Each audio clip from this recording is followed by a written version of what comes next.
So here we have a quick overview of the postmodern view of education. Now, with postmodernism, their view of education, they talk about how society is always characterized by choice, diversity, risk, and uncertainty. They're looking at a very specific period of time compared to other theories, and in this, they tend to reject some of the meta-narratives used in modern theories like class, gender, and ethnicity, and they're replaced with the idea that we have more flexibility, more fluidity. We can create hybrid identities. We can pick and mix who we are. When it comes to education, this idea carries on. So we no longer live in a modern era where a one-size-fits-all approach to education covers the needs of every learner, and highlight that we need to have more diversity, more fluidity, more flexibility. And education really does need to be customizable and flexible to meet individual learner needs and identities. Now, in terms of the scale of what we're looking at here, we're looking at the timeline of sociology. In the 1750s, we saw industrialization begin. It finished in around the 1900s, and we saw the modern era take over. Now, all the theories we've covered so far, functionalism, Marxism, feminism, New Right, and social action theory, are all modern theories. They're all looking at the same modern version of society. Postmodernism, as the name suggests, they're looking at the postmodern era. So they're looking at the society from the 1980s onwards.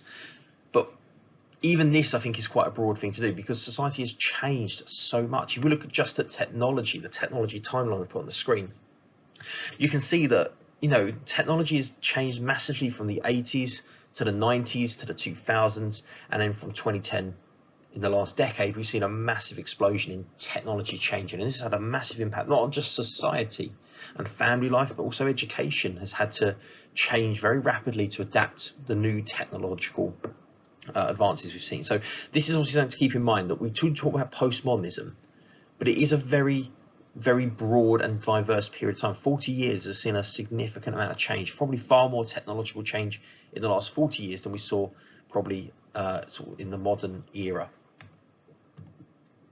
So Usher is our first thinker here, and he talks about how adult education is a key part of a postmodern society and is a postmodern challenge.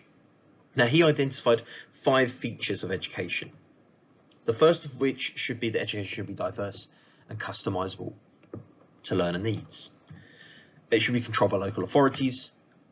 It should be flexible and done via distance learning, via the internet. We've seen a lot of this recently with the COVID-19 outbreak. Education is lifelong, that it's, we're constantly updating our skills, not just for education, but when we enter the workforce, we're constantly changing, developing skills.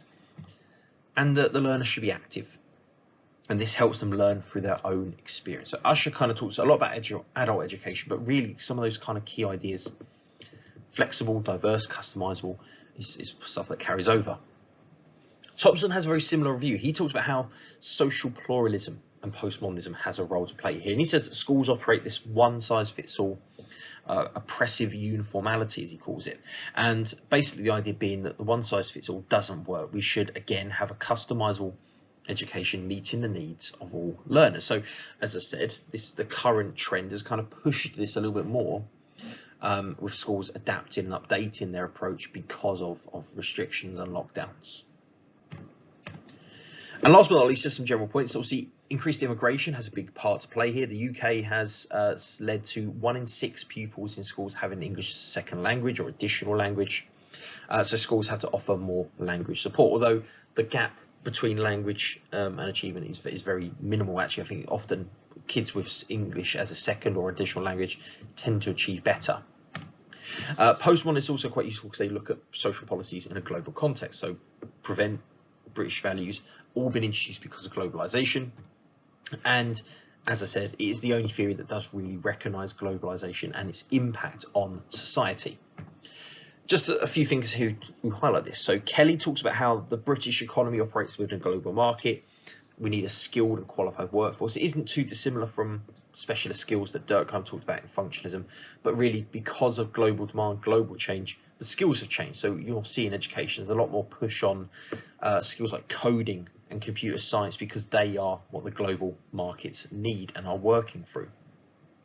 Ball talks about how universities are becoming more global. So we're encouraging more students to travel from abroad and overseas to come to the UK for university. And again, Ball is critical of the expanded marketisation of universities. And last but not least, we have Holborn, who talks about how globalization has had a positive impact.